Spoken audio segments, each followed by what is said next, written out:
নির্ভর করছে। সেই জায়গায় আমাদের দাবিটা মেনে নেওয়া কিংবা আমাদের দাবিটাও কিন্তু কোনো মুহূর্তে কোনো অমূলক কোনো কিছু নয়। তো যতক্ষণ পর্যন্ত আসলে দাবিটা মানা হচ্ছে না ততক্ষণ পর্যন্ত আমরা আমাদের জায়গা থেকে এক চুলো নড়বো না।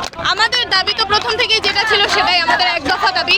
তাছাড়া আজকে আমরা মিছিল নিয়ে নেমেছি, বিক্ষোভ মিছিল নিয়ে। গতকালকে আপনারা জানেন, গতকাল রাতে আমাদের প্রধানমন্ত্রী আমাদেরকে কটূক্তি করে যে কথাটা বলেছেন সেটার প্রতিবাদে আমাদের বাংলাদেশের সকল বিশ্ববিদ্যালয়ের শিক্ষার্থীরা মাঠে নেমেছিল। তারা সেই প্রতিবাদে, তার কটূক্তির প্রতিবাদে মাঠে নেমেছিল তারা। কিন্তু সেই বিক্ষোভ মিছিলে ছাত্র সংগঠন, ছাত্রলীগ বিশেষত, তারা হামলা করেছে। বিভিন্ন বাইরে থেকে মানুষ নিয়ে এসে ছাত্রদের উপর হামলা করেছে। তারই প্রতিবাদে আজকে আমরা নেমেছি এবং আমাদের যে এক দফা দাবি আছে আমরা সেই দাবি নিয়েও নেমেছি।